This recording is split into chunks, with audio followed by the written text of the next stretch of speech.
All right, good morning, good afternoon, good evening, whatever time it is. Just know this is the day that the Lord has made, and I will rejoice and be glad in it. As always, God is good and He is good all the time.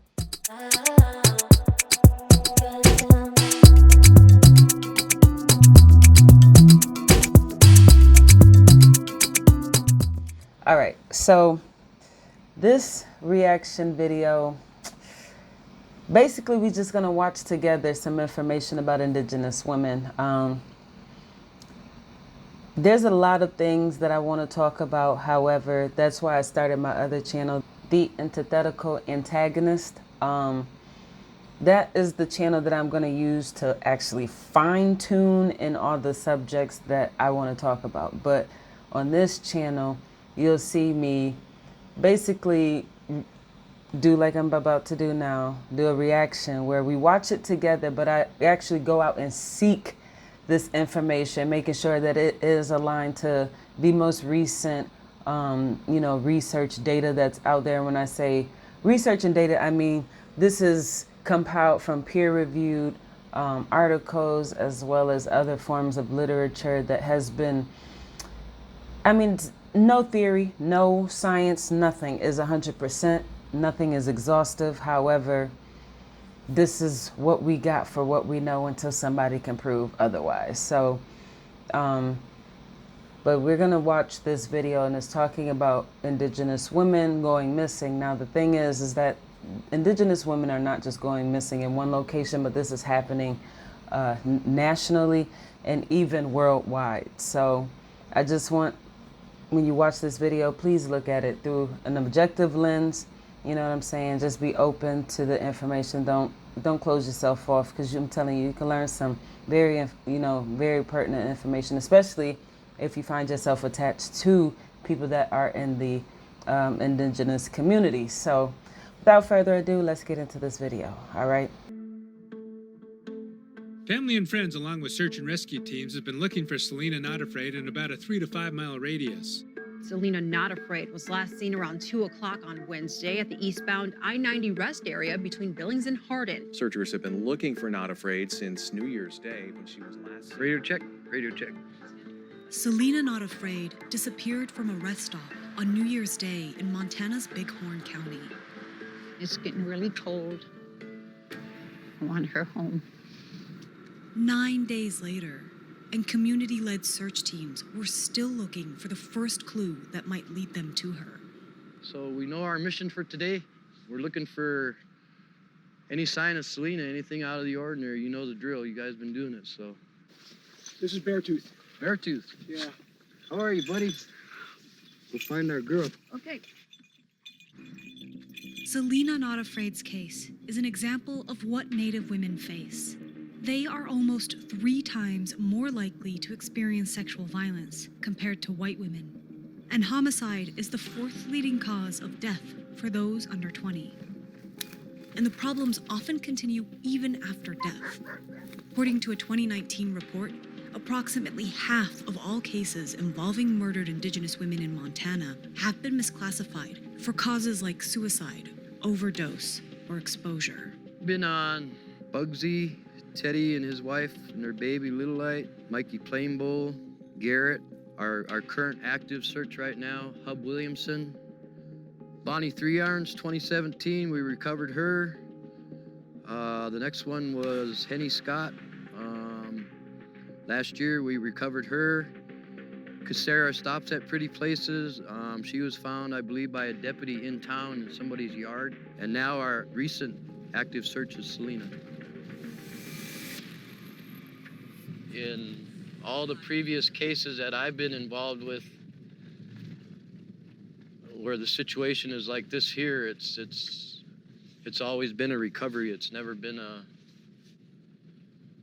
happy ending.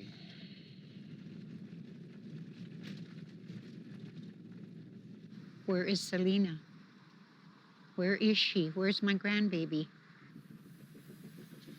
Native Americans make up 6.7% of Montana's population, but account for 26% of missing person reports. And while local officials claim that causes for these deaths and disappearances are varied, From drug trafficking to domestic violence, the one thing they all have in common is that they take place in a jurisdictional minefield. Depending on where someone is reported missing or where a victim is found, it could fall to either state, federal, or tribal authorities to investigate. And with that many intersecting agencies, there are plenty of cracks for these cases to fall through. An Indian reservation, for all intents and purposes, is a sovereign nation. It is subject to completely different laws, governing bodies. They're like a country within a country. So a Bighorn County deputy can show up on a tribal member's doorstep on the reservation, and that tribal member can say, you have no right to be here, you have no jurisdiction here. It can be very difficult. Responsibility might fall with the county sheriff's department, officers from the Federal Bureau of Indian Affairs, or the tribal police. Sometimes the FBI also steps in. There are both too many agencies jockeying for authority and not enough resources to go around. In late 2019, the Crow tribe declared a state of emergency. Tribal Chairman AJ Not Afraid cited a list of issues, including the BIA's lack of officers and failure to address the murdered and missing women crisis. The Crow Reservation is roughly the size of Connecticut, but for years has only had 5 BIA officers. Recently, the tribe assembled its own sovereign police force, independent from the BIA. We're between two communities right now. We currently have no radio service. We have no cell phone service.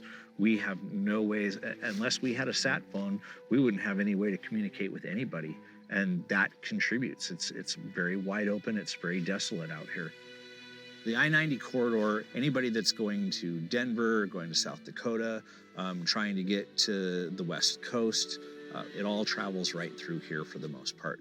So we get a lot of drug trafficking out on the interstate, and you know, with the crime, the drugs, the domestic violence, it's all a perfect breeding ground for people to go missing. So we're going to go ahead and ask everybody if you could come a little bit close. We want to acknowledge all of the families who are here. In downtown Hardin, a rally for the movement shows that Selena Not Afraid's disappearance is painfully familiar. Families gather to push for answers on their loved ones' suspicious deaths. Why is it that we are more likely to be raped and murdered than go to college? Why is it that our young girls are just trying to survive? And so there are alarm bells that are ringing. What is going on? The sheer number of Indigenous women that have been missing or murdered suggests an epidemic, but there isn't a comprehensive data set to confirm that. Desi Rodriguez-Lombert, a sociologist who researches data in the Indigenous communities, is working to quantify the sweep of the problem. All right. Okay, Sarah stops Pretty Places. Tribes need to be building their own data sets. Our data systems have been erased and destroyed over centuries of colonization. We have so many cases where our women are being misclassified racially as white, as Black, as Asian, as Latina, and not actually American Indian, and certainly not as citizens of different nations. I know every single one of you here have not had justice for your loved one. When I reported her missing, nobody helped me. The only response was, maybe she's drinking somewhere. What does that say to our people? They said Henny was just one of those crazy little girls that would take off. So what? We would never accept this if, for example, these young girls were non-Indian. But yet here in southeastern Montana, we've accepted that negligence is okay. What is happening with all of these systems that are supposed to be in place to keep people safe? Rodriguez-Lombert knows this issue firsthand. Her own niece disappeared in August of 2019. Sarah was last seen alive here in Hardin. She was at a house party with some friends, cousins. It was the summer she turned 18. Somebody knows something! Family, friends, and members of the Missing and Murdered Indigenous Women's Group held the Justice March for Sarah Stops Pretty Places, whose body was found in Hardin on August 29th. After 5 days, a body was found. She was basically a Jane Doe here in the Bighorn County morgue for days. Finally, the medical examiner in Billings did a dental match, was able to determine that it was her. And so now here we are, 6 months later. Her cause of death has now been declared officially as undetermined. There are no leads. When it comes to inconsistent investigations and lack of information, Rodriguez-Lombert isn't alone. Many families have been waiting to get answers for years. My daughter, Allison Highwolf, today would be her 5th year of passing away. Highwolf was found dead in a motel room in Hardin. There are no leads in her case either. The BIA officer had told us that we couldn't go see her, that she was already in a morgue. He didn't give me very much information, just the fact that there was a motel fire and she was there by herself. They determined it smoke inhalation and undetermined. I feel deeply in my heart that she was murdered, that my daughter was murdered. It's not recognized by the Sheriff's Department in Hardin, Montana. We ask questions and they've never been answered. That's crazy. Tonight, the search for Selena Not Afraid has come to a sad end. Her body discovered less than a mile away from where she disappeared. Why was she not found sooner? Well, authorities in the area say that this place is big country and things can go unnoticed. Somehow, this young woman, who is otherwise healthy, turns up dead in a sagebrush on her own accord. Maybe there's nobody that we can get for murder, but there is something that led to this young woman, to her dying and her body being found on the side of the road in a sagebrush.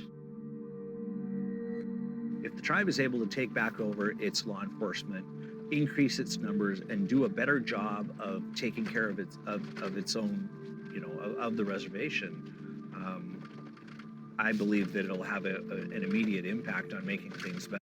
That is so unrealistic. Millions of Native Americans were murdered in the earlier times of America farming, which is known as Colonial America.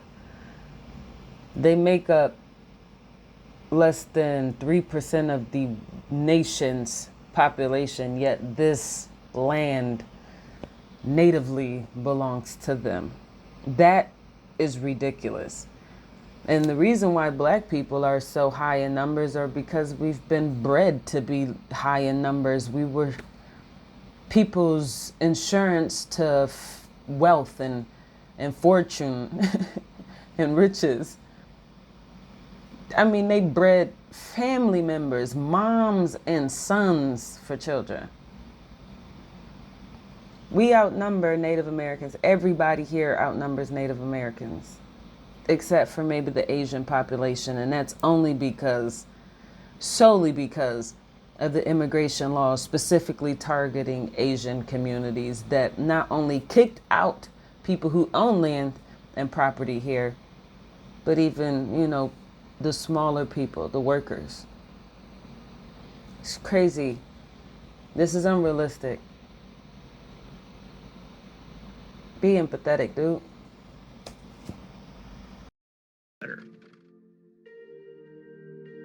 There's also been national recognition of the problem. In October, President Trump signed 2 bills into law, the Not Invisible Act and Savannah's Act, named for Savannah LaFontaine Graywind, a 22-year-old Spirit Lake Nation woman who was found murdered in 2017. The laws direct the Department of Justice to create more coordinated law enforcement and data collection in response to missing Indigenous persons. We want to respect tribal sovereignty and the tribe's ability to maintain their authority and their public safety structure the way they'd like to maintain it. But it also adds complication, and so what we need to do and what's being done at the national level will be to try to figure out ways that even though we have different jurisdictions involved, to be sure they work together more fluidly and more seamlessly so that responses can come quicker and can hopefully be more effective. We are so used to our people's deaths being classified as exposure, suicide, accidents, and not actually being investigated as suspicious. There's something happening here.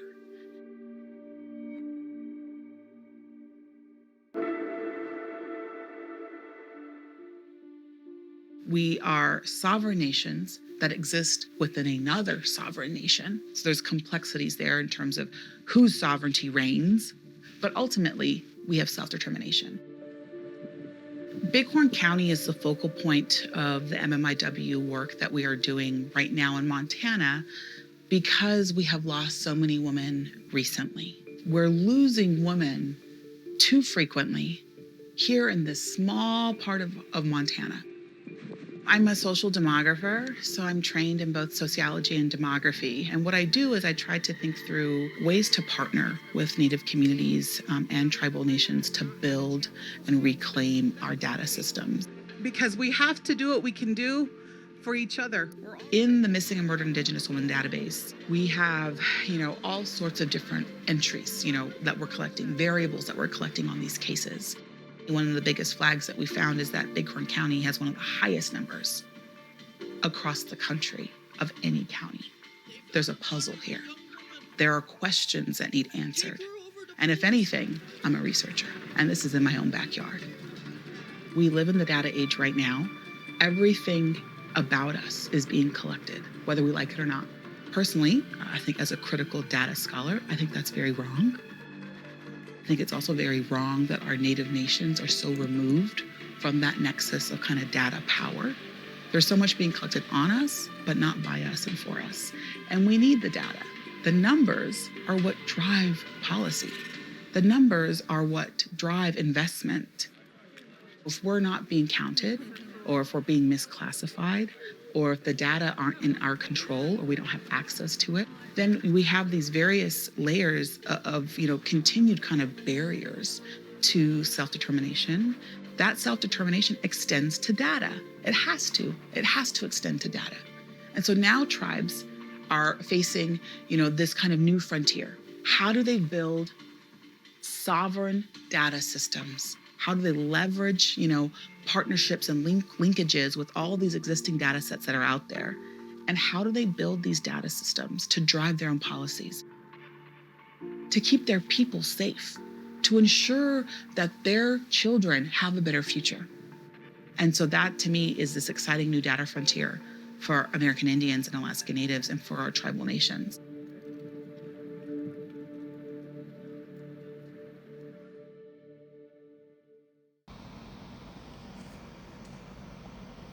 I hope we learned something from here.